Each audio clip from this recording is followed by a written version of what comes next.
आकाशवाणी नागपूर प्रसारित करीत आहोत नरक चतुर्दशी निमित्त समन्वित कीर्तन नरकासुरवध. कीर्तनकार स्मिता अलोणी. सादर करते प्रकाश आत्राम. श्रीमन् महागणाधिपतये नमः. श्री सरस्वत्यै नमः. श्री गुरुभ्यो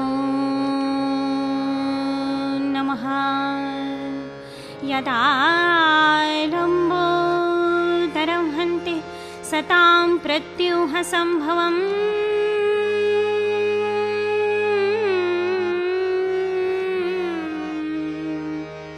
तदा लम्बे दयालम्बं लम्बोदरः पदाम्बुजम् शारदा शारदाम्बोजवदना वदनाम्बुजे सर्वदा सर्वदास्माकं सन्निधिं सन्निधिं क्रियात्. नमस्तस्मै भगवते नारदाय महात्मने कामक्रोधविहीनाय ऋषीणां प्रवराय च. गुरुर्ब्रह्मा गुरुर्विष्णु गुरुर्देवो महेश्वरा गुरुः साक्षात् परब्रह्म तस्मै श्री गुरवे नमः. मूकं करोति वाचालं पङ्गुल्लङ्घयते गिरिं यत्कृपातमहं वन्दे परमानन्दमाधवम्. कृष्णाय वासुदेवाय हरये परमात्मने प्रणतक्लेशनाशाय गोविन्दाय नमो नमः. पुण्डलीकवरदे हरिविठ्ठल श्री ज्ञानदेव तुकाराम. पंढरीनाथ महाराज की जय. देवर्षि नारद स्वामी महाराज की जय. राजाधिराज प्रभु रामचंद्र भगवान की जय. गोपाल कृष्ण भगवान की जय. जय जय रघुवीर समर्थ.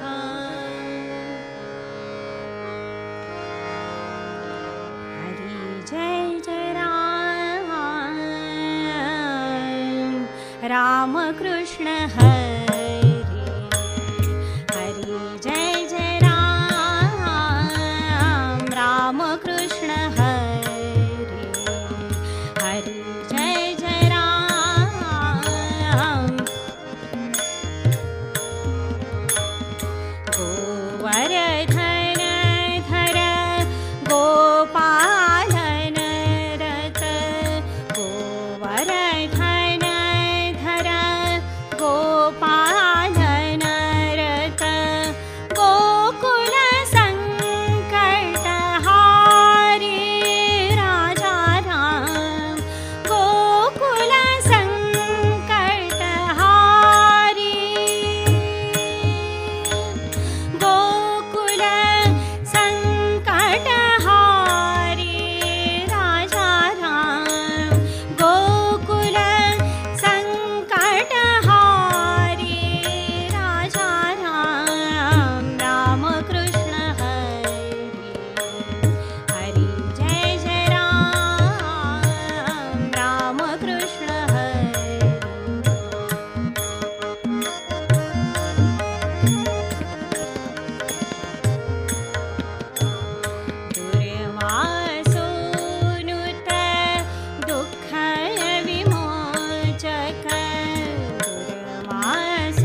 राम राजा राम राजा राम राम राम राम राजा राम राजा राम राम राम राजा राम सीताराम राम राम राम राजा राम सीता राम राम राम राजा राम सीताराम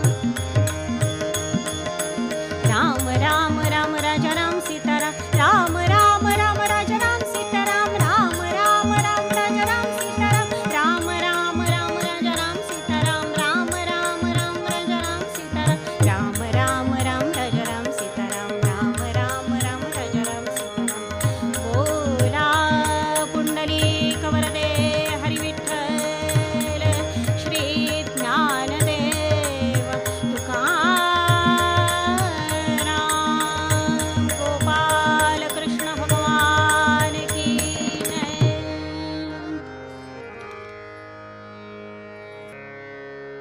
नरतनु तुला लाभली नरतनु तुला लाभली नरतनु तुला लाभली पर्वणी भली नरतनु तुला लाभली पर्वणी भली अहंता भवरे अहंता भवरे मद मत्सर माया लोभ मद मत्सर माया लोभ अहंता भवरे तरुणी सा भवरे नरतनु तुला लाभली.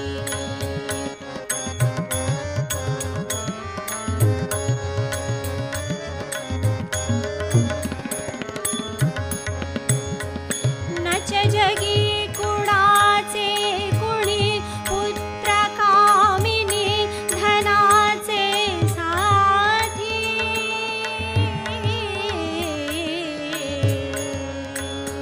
नच जगी कुणाचे कुणी पुत्र कामिनी धनाचे साथी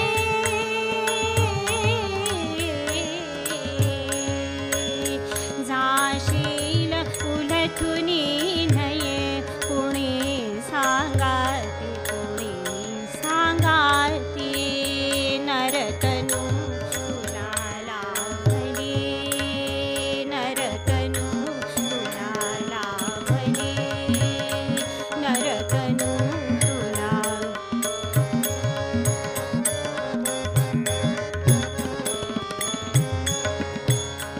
धरी धरी समजंतरी सोयरा हरी सखा श्री हरी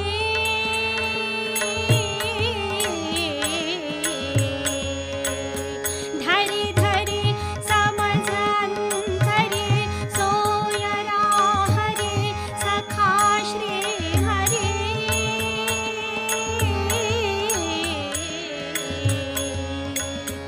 निवासे प्रवरातटी कवन गणु करी रे अहंता भवरे नरतनु तुला लाभली नरतनु तुला लाभली नरतनु तुला लाभली लाभली तनु तुला लाभली. गोपाल कृष्ण भगवान की जय.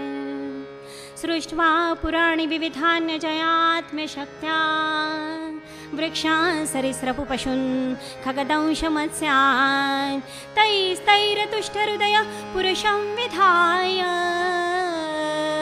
ब्रह्मावलोकधिषणं मुदमापदेवः. गोपाल कृष्ण भगवान की जय. महाराष्ट्राच्या शेकडो वर्षांच्या परंपरेमध्ये भक्ती परंपरा सर्वश्रेष्ठ आहे, सर्वमान्य आहे. कारण या भक्ती परंपरेनेच मानवी मनालाच नाही तर देहाला देखील सुसंस्कारित करून त्यास निरतिशय निर्हेतुक निर्भेळ अशा आनंदाचा सहज भागीदार जर कुणी केलं असेल ना तर या भक्ती परंपरेने. आणि या भक्ती परंपरेचे चालक कोण? तर हजारो ज्ञात अज्ञात महाराष्ट्राबाहेर संपूर्ण भारतभर जे संत अवतरित झाले ना, ते संत म्हणजे या भक्ती परंपरेचे चालक. आणि ज्या माध्यमातून त्यांनी हे संस्कार देण्याचं कार्य चालवलंय, ती माध्यमं म्हणजे त्यांच्या कथा, त्यांच्या गाथा, त्यांच्या ओव्या, त्यांचे अभंग, त्यांची कवनं. दासगणू महाराज त्यांच्या अशाच एका कवनामध्ये सांगतायत की ही नरतनू तुला लाभली आहे ना, ती एक पर्वणीच आहे. हेरवी आपण पर्वणी कशाला म्हणू? सणासुदीला किंवा मंगलकारक जे काही प्रसंग असतील, उत्सव असतील, त्याला आपण पर्वणी म्हणतो. पण इथे महाराज म्हणतायत की माया मोहाने भरलेल्या या भवसागराला तरून जाण्यासाठी तुला ही नरतनू प्राप्त झाली आहे. परमेश्वराने देखील अनेक योनी निर्माण केल्यात. वृक्ष, लता, वेली, पशु, पक्षी, प्राणी, डास, मासे, सरपटणारे प्राणी, नद्या, डोंगर, सागर. पण त्याला आनंद नाही हो झालेला. पण ज्यावेळी त्याने ब्रह्मावलोकन करणारी बुद्धी असलेली ही नरतनू जन्माला घातली ना, त्यावेळी मात्र तो मुदित झालाय. त्याला खूप आनंद झाला, प्रसन्नता लाभली. मुळात मनुष्य जन्मच अत्यंतिक दुर्लभ आहे. दुर्लभो मानुषो देहो देहिनां क्षणभंगुरः तत्रापि दुर्लभं मन्ये वैकुंठप्रियदैशनं. गोपाल कृष्ण भगवान की जय. तिरीय योनीतही नाही आणि देवादिकांच्या योनीत देखील नाही. भगवंताची प्राप्ती ही केवळ नरदेहातच शक्य आहे बरं. म्हणून तर तुकाराम महाराज सुद्धा म्हणतात की हा नरदेह प्राप्त झाला ना, तर माझ्यावर उपकारच केले भगवंताने, मी धन्य झालो म्हणाले.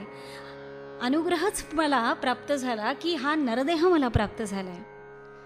धन्य मी मानीन मानीन मानीन, धन्य मी मानीन मानीन मानीन, धन्य मी मानीन मानीन मानीन. आपुले संचित आपुले संचित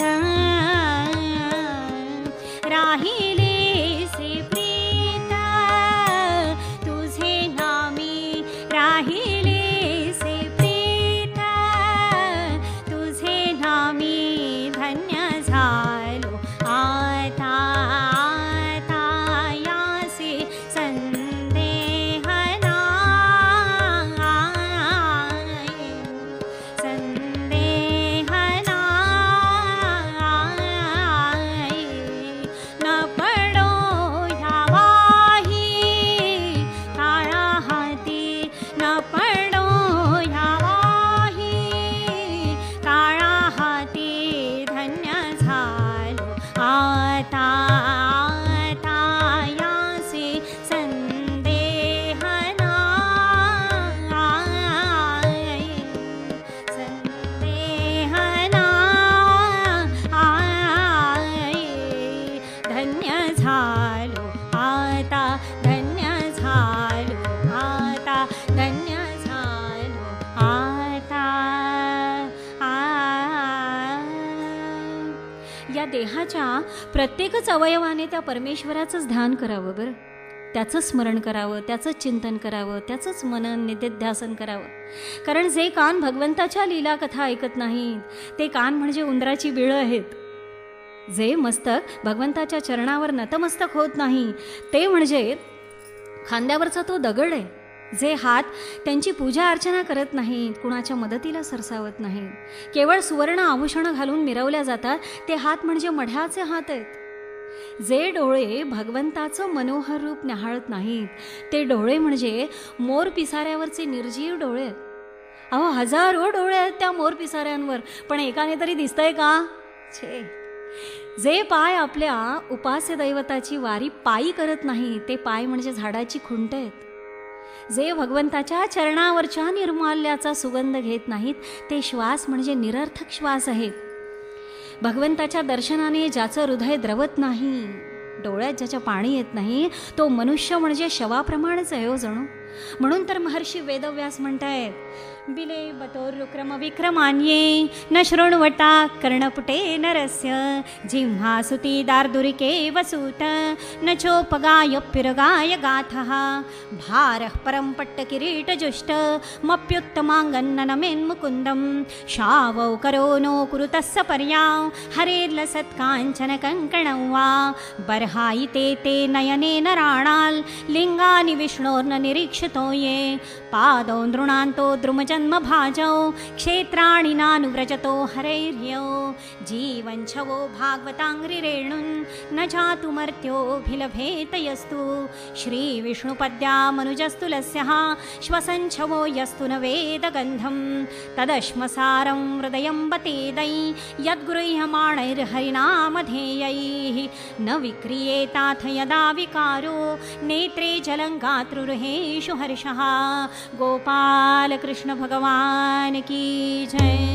जसं गोपिकांनी केलंय प्रेम भगवंतावर, मनाने, बुद्धीने, वाणीने, दृष्टीने, प्राणाने देखील केलं. म्हणून तर कणाकणामध्ये, चराचरामध्ये भगवानच त्यांना दिसतोय. चराचरी मी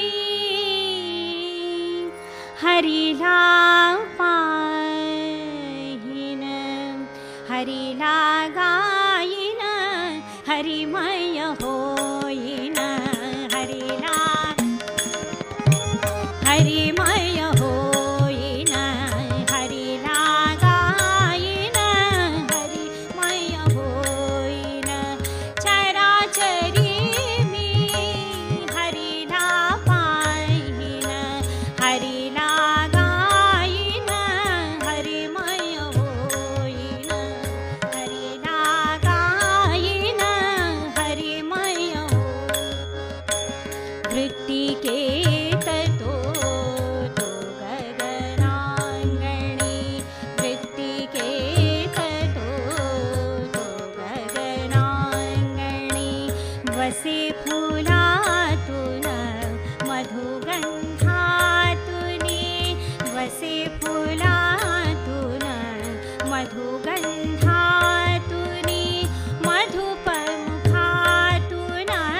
हरीचे गुंजन, मधुपमुखातून हरीचे गुंजन, हरिला गायिन, हरिमय होईन, हरिला गायिन, हरिमय होईन, हरिला गायिन, हरिमय होईन.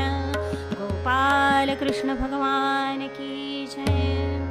मनुष्य जन्माचा हाच तर श्रेष्ठतम लाभ आहे की त्याने मनाने, वाणीने, बुद्धीने, दृष्टीने, ज्ञानाने, भक्तीने, धर्मावरील निष्ठेने आपलं जीवन असं जगावं की मृत्यूसमयी त्या भगवंताचं, त्या श्रीमन नारायणाचं नाव स्मरण व्हावं. एतावा सांख्ययोगाभ्यां स्वधर्म परिनिष्ठया जन्मलाभः परपुंसाम् अन्ते नारायण स्मृतिः. गोपाल कृष्ण भगवान की जय.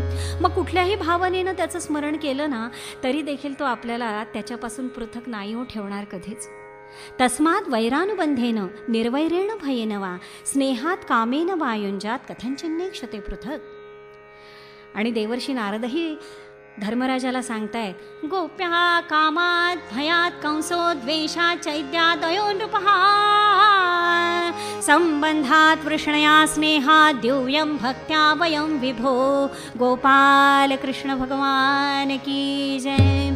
अरे राजा, कुठल्याही भावनेने तू गेलास तरी सुद्धा भगवंत तुला काही लांब नाही रे ठेवणार.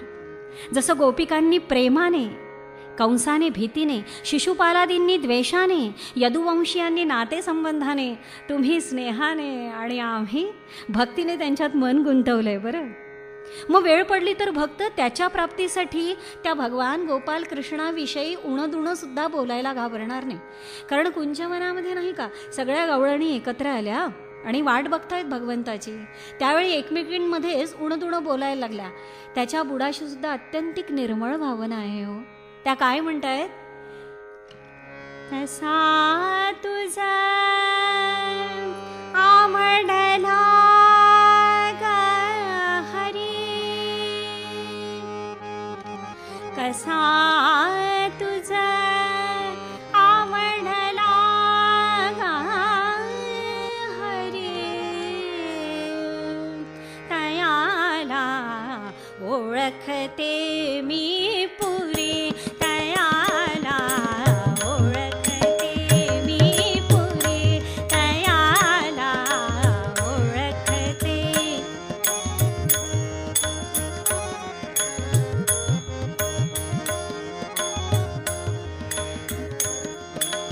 लक्षण एक तरी ह्या हरीचे, लक्षण एक तरी ह्या हरीचे, होते उत्तम असा वयाचे, होते उत्तम असा वयाचे, कोडी वाचून जात नसे क्षण, कोडी वाचून जात नसे क्षण, रीतनयाची बरी सखे ग, रीतनयाची बरी, तयाला ओळखते मी पुरी, तयाला ओळखते मी पुरी.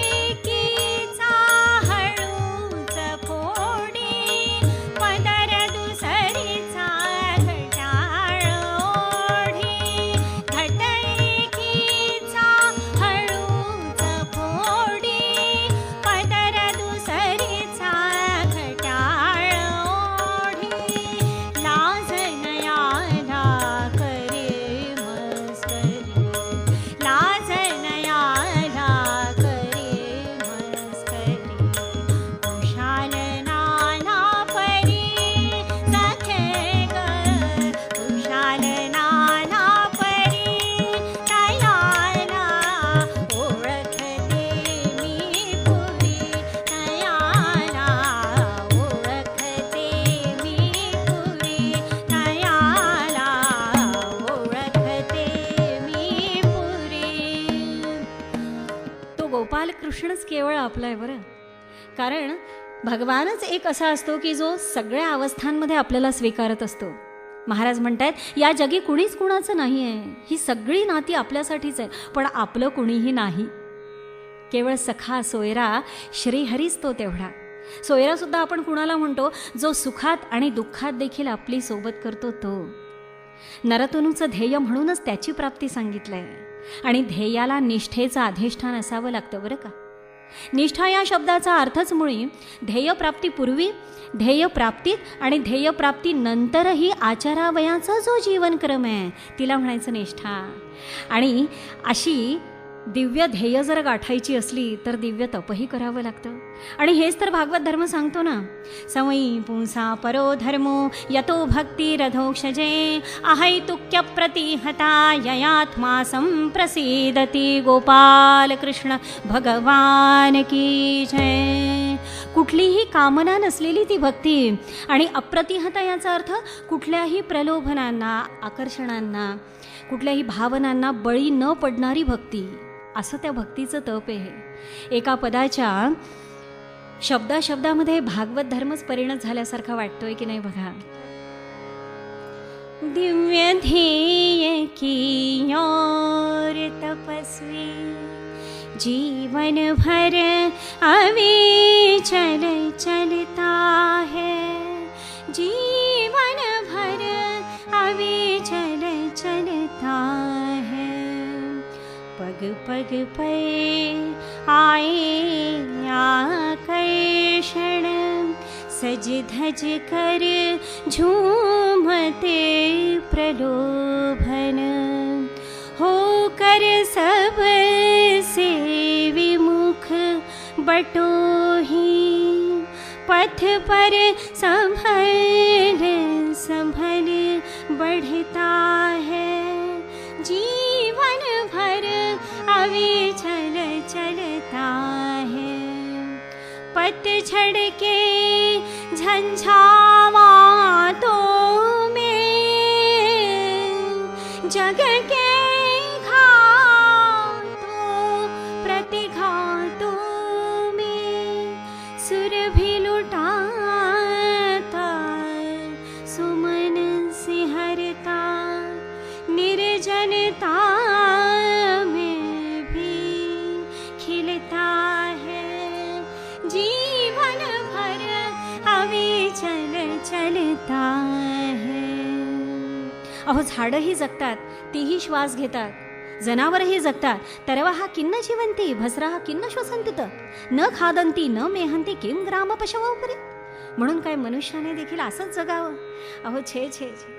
अहो सोन्यासारखा नरदेह मिळालाय हा केवळ आत्मप्राप्तीसाठी, ब्रह्मप्राप्तीसाठी, ज्ञानप्राप्तीसाठी, संयोजतेसाठी, चौथ्या पुरुषार्थासाठी, परमकल्याणासाठी, 84चा फेरा चुकवण्यासाठी. म्हणूनच तर पूर्वपदामध्ये दासगणू महाराज म्हणतायत, नरतनु तुला लाभली, नरतनु तुला लाभली, परवणी भली, परवणी भली, तरुणी जाभव रे, तरुणी जाभव रे. नरतनु तुला लाभली, परवणी भली, तरुणी जाभव रे, तरुणी जाभव रे. नच जगी कुणाचे कुणी, नच जगी कुणाचे कुणी, पुत्र कामिनी धनाचे साथी, धनाचे साथी. जाशील कुलतुनी नये कुणी सांगाती, कुणी सांगाती, कुणी सांगाती. नरतनु तुला लाभली, परवणी भली, तरुणी जाभव रे,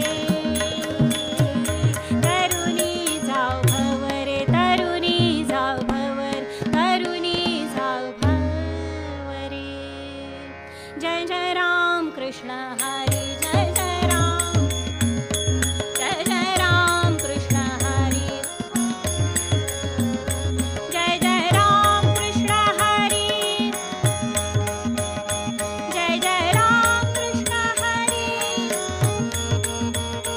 जय जय राम कृष्ण हरी,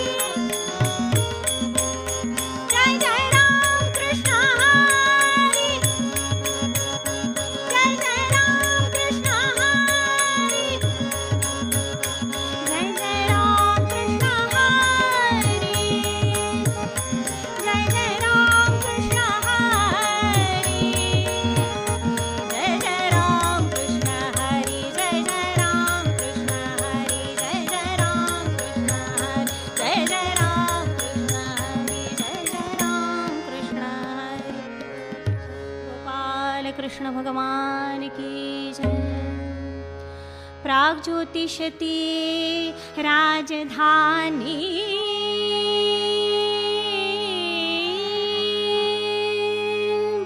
प्राग्ज्योतिषती राजधानी, असुरानी वेढियली, दैत्यपती नरकासुर कैसुनी, धरणी गहिवरली,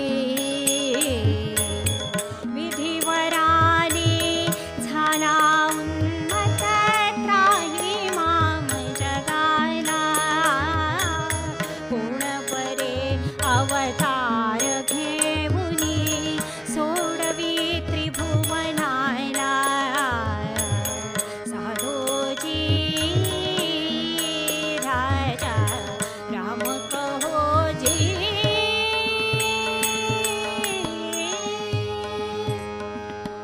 तामस समुद्राच्या पलीकडे अतिशय दुर्गम स्थानी वसलेल्या प्राग्ज्योतिषपुरात नरकासूर नावाचा एक दैत्यपती राज्य करत होता. बरं, फारच उन्मत्त झाला होता तो ब्रह्मदेवाच्या वरदानाने, आणि तपश्चर्येच्या बळावर त्याने अनेक सिद्धीही प्राप्त करून घेतल्या होत्या. कुठेही संचार करत असे. अगदी देव, दैत्य, मानव, दानव, राक्षस, ऋषी, मुनी, गंधर्व, किन्नर या साऱ्यांनाच तो छळ छळ छळत होता. समस्त विश्वातीलही असुरांनी जेवढी पापकर्म, जेवढी महाभयंकर दुष्कर्म केली नसतील ना, तेवढी या नरकासुराने केली होती. एकदा त्याला कळलं, त्वष्ट्याची कन्या कशेरू फार सुंदर आहे, रूपवाने. त्याने काय करावं, हत्तीच्या रूपाने तिचं हरण केलंय. देव, मानव, दानव, गंधर्व, पृथ्वी, सागरात जे जे म्हणून काय श्रेष्ठतम, उत्कृष्ट, अद्वितीय असं आहे, त्या सगळ्यांचा जणू संग्रह करण्याचा याला नाद लागलेला होता, छंदच होता. त्रिभुवनातल्या सगळ्या अप्रतिम, अद्भुत सगळ्या वस्तू त्याने मिळवल्या आणि कुबेरापेक्षाही त्याचं भांडार अशा श्रेष्ठतम रत्नांनी संपन्न झालेलं होतं. एवढंच नाही तर देवकन्या, गंधर्वकन्या, अप्सरा, देशोदेशीच्या राजकन्यका, मानवकन्या, ज्या ज्या म्हणून सुस्वरूप असतील त्या सगळ्या पळवून आणल्या याने. 16,100 कन्यकांचं अपहरण केलंय. आणि मेरू पर्वतावरती देवतांचं एक अत्यंतिक पवित्र मणिपर्वत नावाचं स्थान होतं, ते सुद्धा या नरकासुराने ढापलंय. वरुणाचं छत्र काय, आदिती मातेची कुंडलं काय, वैजयंती माला, कितीतरी रत्न, दिव्य वस्तू ह्या सगळ्या त्याने जिंकल्या आणि ठेवल्यात कुठे, तर मुरू देशातल्या मणिपर्वतावर मोठ्या एका कडे कोट्ट बंदोबस्तात ठेवल्या. आणि पहारा देत आहेत कोण, मुरुदैत्याच्या 10 कन्या आणि नैऋत्याच्या काही प्रमुख कन्या, अशा सगळ्या मिळून त्याच्यावर पहारा देत असत. या कन्यकांना प्रत्यक्ष नरकासुराने जरी छळलं नसलं ना, तरी सुद्धा अपहरणाने त्याची अपकीर्तीच झाली हो. भयंकर हाहाकार उडाला होता सगळीचकडे, कारण प्राग्ज्योतिषपूर तसं अभेद्य होतं.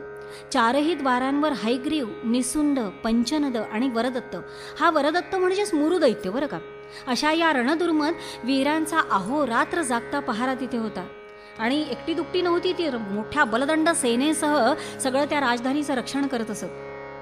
प्रवेश करणं तसं अवघड होतं, कारण काय आहे की 4ही बाजूंनी डोंगराच्या रांगा होत्या, आतल्या बाजूला शस्त्रास्त्र होती, भोवती पाण्याचे खंदक होते, त्याच्या आतल्या बाजूला अग्नीचे खंदक होते, आणि आतल्या बाजूला प्रचंड वायूचे तट वाऱ्याचे उभे होते, आणि आतल्या बाजूला 10,000 भयंकर असे घट्ट वैद्युताचे फास लावलेले होते.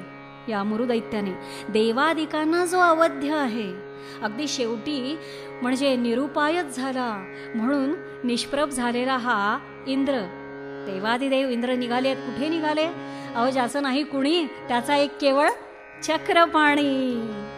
इंद्र चालला द्वारिकापुरी, इंद्र चालला द्वारिकापुरी,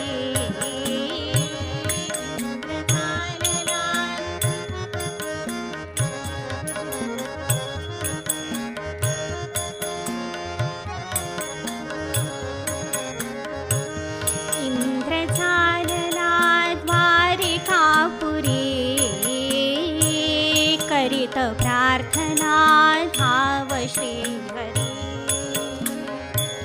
असुर मातला त्राही माम जीवाला, दे अभयदान वदून राक्षसाला, हो दे अभयदान वदून राक्षसाला.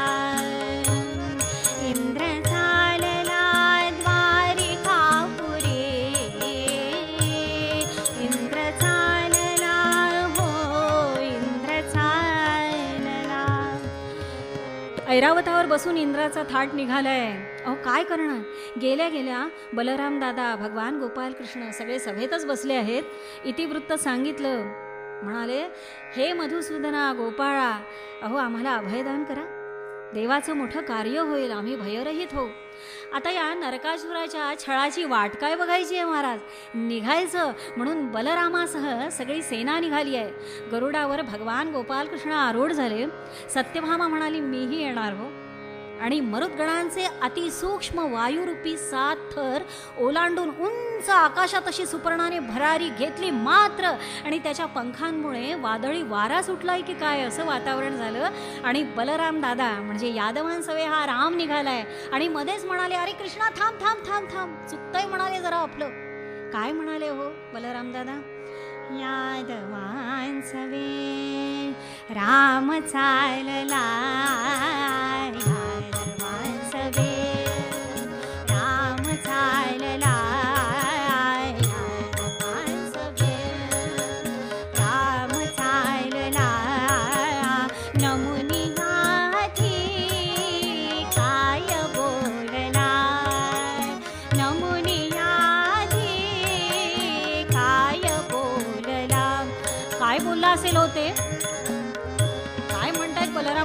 म्हणतायत, अरे कृष्णा कृष्णा, अरे थांब, चुकलंय आपलं. रात्रीच्या वेळी आपण जायलाच नको आहे, कारण असुरांची शक्ती त्यावेळी चेकाळलेली असते. असो होय, जागृत असते असुरांची शक्ती. मग आत्ताच निघायचं, मध्यरात्री निघायचं. असुर शक्ती ती रात्रीची असे, असुर शक्ती ती रात्रीची असे. संकटासाठी लावित पिसे, संचनासाठी लावित पिसे. मानसवे राम चालला, मानसवे राम चालला.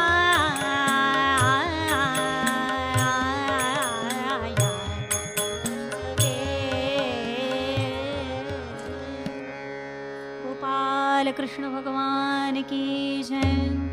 श्रीकृष्णाने गदेच्या प्रहारांनी सगळे डोंगर फोडून काढले. शस्त्रास्त्रांची तटबंदी सगळी छिन्न विछिन्न केली. सुदर्शन चक्राने अग्नीचे, पाणीचे, वायूचे, वैद्युताचे ते तट, विद्युताच्याही पलीकडचे झटके दिले आणि सारे सारे उद्ध्वस्त केले. मूर दैत्याने लावलेले जे फास होते तेही तलवारीने तोडलेत. नगराचे सारे कोट गदेने उद्ध्वस्त केले आणि आता आपल्या हातातल्या पांचजन्य शंखाचा आवाज केला मात्र जणू काही प्रलयकालीन विजेचा महाभयंकर कडकडाट व्हावा तसा सारा आसमंत निनादून गेलाय. साऱ्यांची हृदय शंखनादाने विदीर्ण करून टाकली. शंखनाद ऐकून तो मूर दैत्य झोपेलेला होता, तो सुद्धा झोपेतून जागा होऊन पाण्यातनं बाहेर आलाय. भगवान ज्यावेळी त्याच्या नगरात पोहोचले ना त्यावेळी त्या मूर दैत्याची पहिली सेना बघितली आहे. अश्व गज रथयुक्त चतुरंग सेना, 6000 पाश दृष्टीस पडले. कृष्ण विचार करतोय, अरे अशी आहे याची सेना. धनुष्याचा एकच प्रचंड टणत्कार केला आणि मुराने भीषण शक्ती सोडली आहे त्यांच्यावर. कृष्णाने सुद्धा सोनेरी पिसं असणारे एकाच बाणात अधांतरी वरच्या वरती भेदली आहे. प्रचंड गदा फेकली त्याने, ती सुद्धा भगवान गोपाल कृष्णांनी अर्धचंद्राकृती बाणाने उडवून त्याच्या ठिकऱ्या ठिकऱ्या केल्यात. अक्षरशः तीक्ष्ण बाणांनी त्याचं मस्तक धडा वेगळं केलं.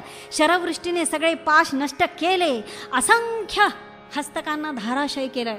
5 मुखांचा हा मूर दैत्य जणू त्रैलोक्य गिळतोय की काय. जसा वज्राने शिखर तोडलेला पर्वत समुद्रात कोसळावा तसा धाडकन पाण्यात तो कोसळला. त्याची 5ही मस्तकं तुटली, छाटल्या गेली. आपल्या वडिलांना पाडलंय म्हटल्यावर त्याची जी मुलं आहेत ताम्र, अंतरिक्ष, श्रवण, विभावसु, वसु, नभस्वान आणि अरुण ही मूरदैत्याची मुलं आहेत बरं कसात. ही सगळी सूड घेण्यासाठी निघाली. पीठ नावाच्या एका दैत्याला सेनापती करून निसुंद आणि हैग्रीव यांची देखील सगळी असंख्य राक्षसांची बलदंड ती सगळी सेना एकत्र सगळी मिळून कृष्णावर चढाई करतायत बरं का. तेव्हा भगवंतानी कुठलं अस्त्र टाकावं. पार्जन्य अस्त्राने सगळ्यांचा संहार केला आहे. सगळं शरजार भेदून टाकलं. सैन्यात सगळी पळापळ उठली. सामित्र नावाचं अस्त्र टाकलंय. बाणाचं निवारण केलं. त्यांचे सगळे सारथी, सगळे रथ, रथाश्व, ध्वज सगळं सगळं गारद केलं आणि शेवटी सगळ्यांची मस्तकं उडवली. हैग्रीव आणि पंचनदाला जसं भीषण युद्ध करून संपवलंय ना अगदी तसंच निसुंदाला आणि त्याच्या सगळ्या सैन्याला नष्ट केलंय. असे 4ही द्वारपाल संपले. जवळजवळ 8 लक्ष राक्षसांचा एका वेळी भगवंताने संहार केलाय. भगवंताच्या अमोघ शक्तीने त्यांचे बाण, खड्ग, गदा, शक्ती, वृष्टी, त्रिशूळ सारख्या सगळ्या शस्त्रास्त्रांचे तिळ तिळ अक्षरशः तुकडे तुकडे केले आणि आता प्राग्ज्योतिषपुरावर प्रत्यक्ष चाल झाली आहे. पांचजन्य पुन्हा एकदा दुमदुमलाय. नरकासुराने देखील आपली समुद्रातून उत्पन्न केलेली मद पाजरणाऱ्या हत्तींची सेना मागवली आहे बरं का. 8 चाकांच्या 1200 हात लांबीच्या सहस्त्र अश्व जोडलेल्या लोखंडी जाळ्यांनी आच्छादलेल्या स्वर्णरत्न ध्वजमंडित अशा विराट रथावर हा आरूढ झालाय मुरुदैत्य. 11 विक्राळ त्याची सैन्य आणि निघालं. त्यांनी करावं काय तर आधी गरुडाला वेढा घातलाय. त्यांचे गदा, शूल, प्रास, तोमर शक्तीची कृष्णाने अक्षरशः शार्ंग धनुष्यातून सुटणाऱ्या बाणांनी दाणादाण उडवून टाकली. आता प्रत्यक्ष भौमासूर आणि श्रीकृष्णाचं ते भीषण युद्ध चाललंय. अपार हानी झाली. रणांगण बाणांनी, छिन्न विछिन्न देहांनी, रक्त मांस हाडा मासाच्या बरगड्याच्या चुऱ्यांनी अक्षरशः लाले लाल झालं. महापात नावाचं अस्त्र टाकलंय त्यांनी. श्रीकृष्णाने देखील प्रतिअस्त्राने सगळ्यांचा संहारच केला. असं घनघोर युद्ध यापूर्वी प्राग ज्योतिषपुरात कुणी बघितलंच नव्हतं. युद्ध घनघोर जाहले वधाला, युद्ध घनघोर जाहले वधाला, घे पवित्रे विचित्र रक्षणाला, घे पवित्रे विचित्र रक्षणाला. गगन फाटले शार्क धनुष्याने, गगन फाटले शार्क धनुष्याने, भूमी आच्छादिली असुर मर्दनाने, भूमी आच्छादिली असुर मर्दनाने, मर्दनाने मर्दनाने. गोपाल कृष्ण भगवान की जय. सगळ्या रणांगणातून सैन्याची पळापळ झाली आणि तरी देखील हा भौमासूर मात्र एकटाच लढत राहिला. बरं, अहो तोही काही साधारण दैत्य नाहीये. प्रत्यक्ष भगवान शिवशंकरांच्या तपश्चर्येतून प्रकट झालेला तो. सतीच्या विरहाने ज्यावेळी भगवान शिवशंकर समाधी अवस्थेत गेले आणि तपश्चर्येतून ते ज्यावेळी बाहेर आले, त्यावेळी त्यांच्या कपाळावरचा घर्मबिंदू भूमीवर पडलाय आणि त्यातून हे अरुणवर्ण तांबूस दुस्सह तेज प्रभावी असं हे बालक जन्माला आलं. भूमीला म्हटलंय, बाई तू सांभाळ कर ह्याचा. भूमीचा तो पुत्र म्हणून भौमासूर असं म्हटलं जातं. पुढे शिवशंकरांच्या आराधनेने त्याने मंगळ ग्रहस्थितीला सुद्धा प्राप्त करून घ्यावं, असा हा भौमासूर एकटा लढतोय. आता कृष्णाने ठरवलं मात्र की पहिला आता याला संपवायचा. बळकट असं कवच त्याचं भेदलं आहे आणि मग कृष्णाने आपला हात उंचावलाय. भगवान उभे झाले आणि विजेच्या गतीने गरगर गरगर गरगर गरगर ते सुदर्शन चक्र बोटामध्ये फिरायला लागलं मात्र आणि ते सुटलं.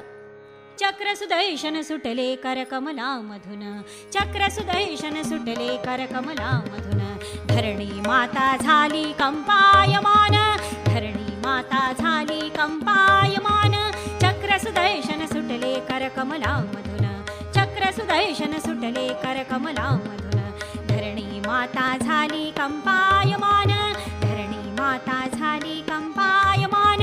तुटले मस्तक पडले क्षणात ते जाण, तुटले मस्तक पडले क्षणात ते जाण. शोक हैषतो प्रकटे रणभूमीतून, शोक हैषतो प्रकटे रणभूमीतून. त्रिभुवनातून त्रिखंडातून त्रैलोक्यातून, त्रिभुवनातून त्रिखंडातून त्रैलोक्यातून. चक्र सुदर्शन सुटले कर कमला मधुन, चक्र सुदर्शन सुटले, चक्र सुदर्शन सुटले, चक्र सुदर्शन सुटले कर कमला मधुन. गोपाल कृष्ण भगवान की जय. धाडकन मस्तक तुटून नरकासूर कोसळला. नरकासूर मर्दन की जय. सगळा भूमीवर जय जयकार व्हायला लागला. पण त्या मातेला भूमीला मात्र दुःख झालं. ती भगवंताला शरण गेली आहे. म्हणाले, भगवंता अरे तूच दिलेला पुत्र आहे हा, तूच त्याचं रक्षण केलं, पालन केलं, त्याचं परम कल्याण केलं. पण त्याने रक्षिलेली पालन केलेली जी प्रजा आहे त्यांना मात्र तुला अभय दिलं पाहिजे. बरं, त्याचा जो मुलगा आहे भगदत्त त्याला सुद्धा अभय केलं पाहिजेस. तिने प्राणपणाने स्तुती केली आहे, विश्वेश्वराला शरण गेली आहे. नमः पंकजनाभाय, नमः पंकजमालिने, नमः पंकजनेत्राय, नमस्ते पंकजांघ्रये. गोपाल कृष्ण भगवान की जय. भगवंताने देखील मृदुवचनाने सगळ्यांना धीर दिलाय. राक्षसांनी तिथली सगळी भांडारं कृष्णाच्या स्वाधीन केली. अहो काय नव्हतं त्यात. नानाविध रत्नांचे ढीक काय, सोन्याच्या वस्तू काय, बहुमूल्य अलंकार, शय्या, आसनं, सिंहासनं, हिऱ्या रत्नांनी पोवळ्यांनी मढलेली शस्त्रास्त्र आहेत, सोन्याचे हौदे, झुली, 40,000 हत्ती आणि तेवढ्याच हत्तीणी उत्कृष्ट उत्कृष्ट जातीचे घोडे आहेत, अगणित गायी आहेत. बोलणारे सुंदर सुंदर देखणे असे पक्षी, सुगंधी द्रव्याचे ढीग, सोन्याचा वर्षाव करणारं, सोन्याचा दांडा असलेलं धवल वरुणाचं ते छत्र, त्रिभुवनातून आणलेलं हे सार, जे यमाकडे, कुबेराकडे, इंद्राकडे देखील एवढी अद्भुत संपत्ती नव्हती. एवढी सगळी अद्भुत संपत्ती बघून भगवान गोपाल कृष्ण अक्षरशः थक्क झाले. ही सारी संपत्ती द्वारिकेमध्ये पाठवण्याची व्यवस्था केली आणि आता मात्र एकच करुणार्थ हाक येते आहे. ती आली होती कुठून? तर गिरीकंदरामध्ये बंदिस्त ठेवलेल्या त्या कन्यकांची ती हाक होती. देवा परम समंथा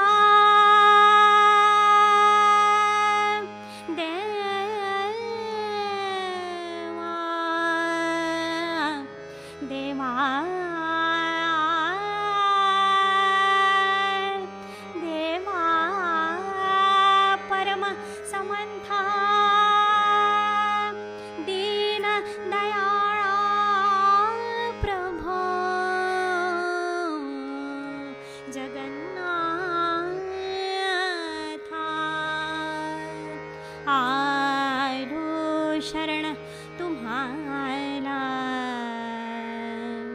आलो, शरण तुम्हाला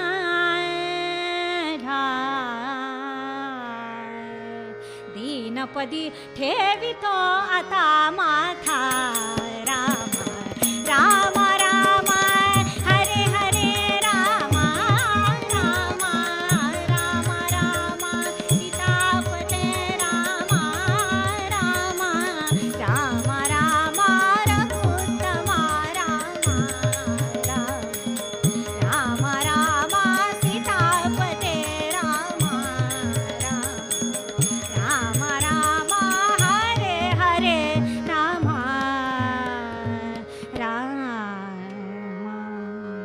देवा परमसमंथा दीनदयाळा प्रभो जगन्नाथा. काषाय वस्त्र परिधान केलेल्या, व्रताने उपवासाने कृश झालेल्या ह्या भगवंताची प्रेमपूर्ण भक्तीने आराधना करणाऱ्या या राजकन्यका जन्मोजन्मी उद्धाराची परमकल्याणाची वाट बघतायत. अहो, ह्याही काही सर्वसाधारण स्त्रिया नाही आहेत. धर्म आणि मूर्ती यांचे पुत्र नरनारायण जगत कल्याणासाठी या सृष्टीची रचना ऋताने चालावी यासाठी तपश्चर्या करतायत आणि इंद्राला मत्सर व्हावा. त्यांनी रंभेला आणि पुष्कळशा अप्सरांना तपश्चर्या भंग करण्याकरता पाठवलंय बरं का. अहो, वर्षानुवर्षे यांनी प्रयत्न केले पण त्या काही सफल झाल्या नाही. शेवटी कंटाळल्या आणि मग निघाल्या. त्यावेळी नरनारायणांनी त्यांना थांबवलंय बरं का.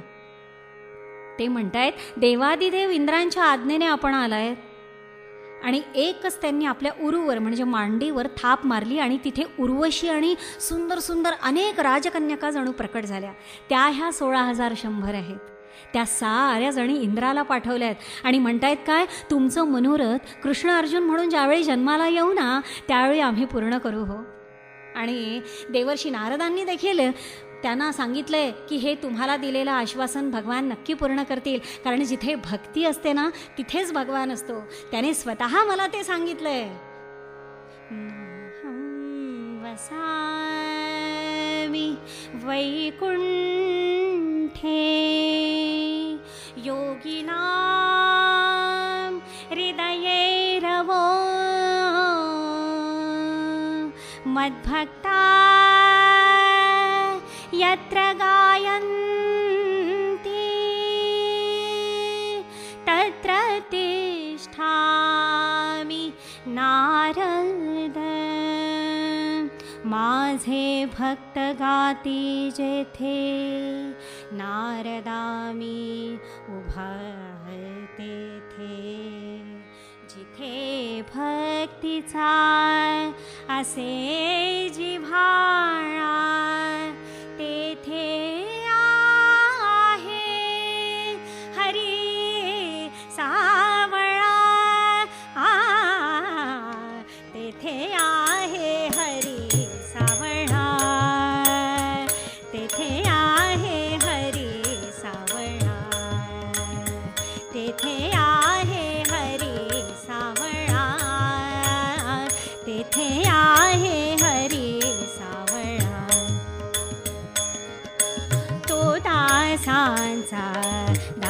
दासची होतो तो दासांचा दासची होतो देव पढारा देव विसरतो कबीरा संगे शेले विणतो तो वैनाख्यान से निराळा तेथे आहे हरी सावळा तेथे आहे हरी सावळा तेथे आहे हरी सावळा तेथे आहे हरी सावळा. या साऱ्यांना अभय दिलंय, रात्रभर युद्ध करून पहाटे नरकासुराला पाडलंय बरं का. तो हा आजचा दिवस, अश्विन वद्य चतुर्दशीचा हा दिवस. पाही पाही महायोगीन देव देव जगतपते ह्या साऱ्या धावून आल्या. त्यांना पती म्हणून आपलं नाव दिलं, त्यांचे पालन करते झाले आणि आमचं परमकल्याण करावं अशी त्यांनी प्रार्थना केली. त्या साऱ्यांनी भगवंताला न्हाऊ घातलंय, ओ माखू घातलं, चंदन उटी लावली आहे, गंध लावलाय, सायलीच्या माळा गळ्यामध्ये घातल्या आणि आता लक्षावधी दीपांची उजळण त्या करतायत. मंद त्या काळोखामध्ये लक्षावधी दीप उजळलेत.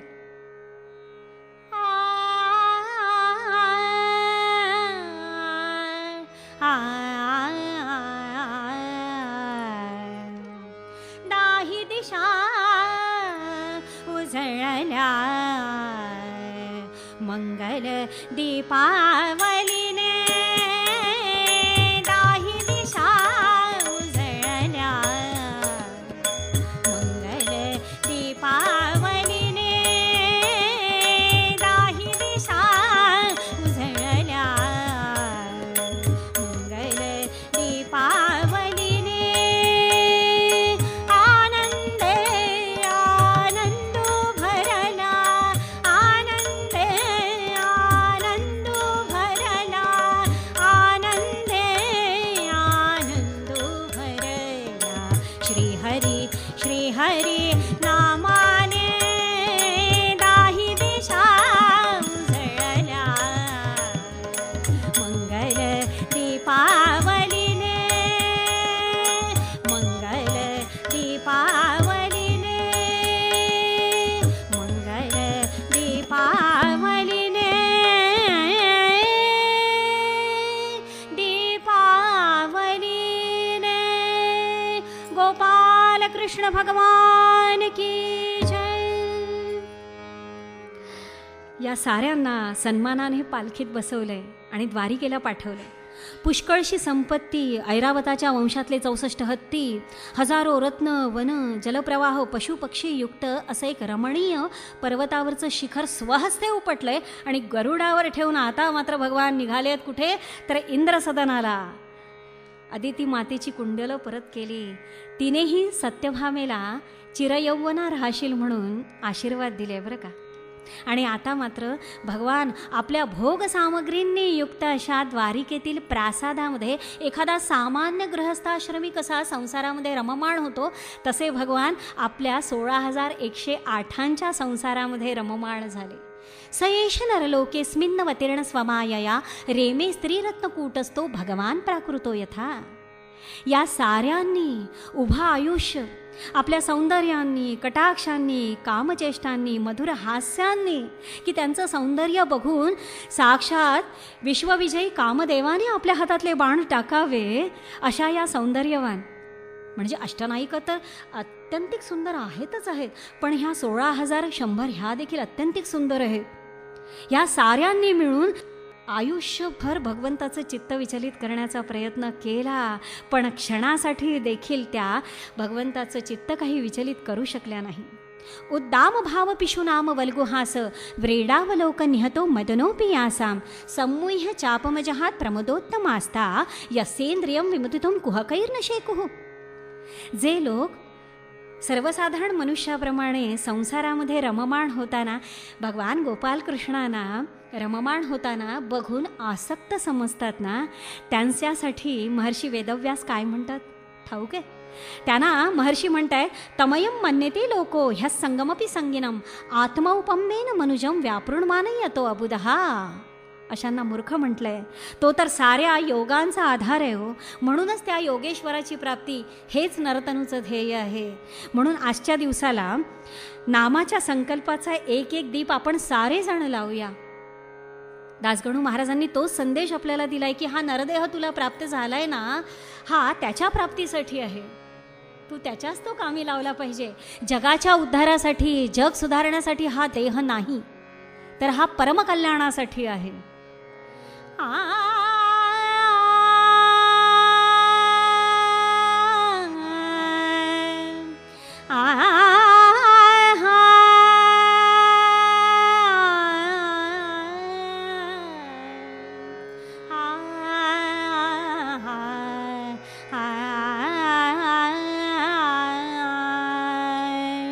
हेची दान दे गा देवा, हेची दान दे गा देवा, हेची दान दे गा देवा, तुझा विसर ना व्हावा, हेची दान दे गा देवा, हेची दान दे गा देवा, दे गा देवा, दे गा देवा.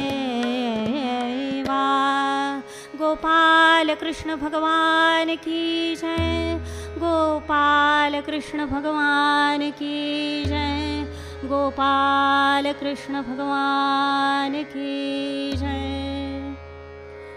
श्रोते हो, आत्ताच आपण ऐकलत नरक चतुर्दशी निमित्त समन्वित कीर्तन नरकासुर वध. कीर्तनकार स्मिता अलोणी. हार्मोनियमवर संगत होती नारायण दरेकर यांची. तबला संगत राम खडसे. निर्मिती सहाय्य अवनींद्र शेवलीकर आणि अतुल साखरकर. सादर करते प्रकाश आत्राम. ही आकाशवाणी नागपूर केंद्राची निर्मिती होती.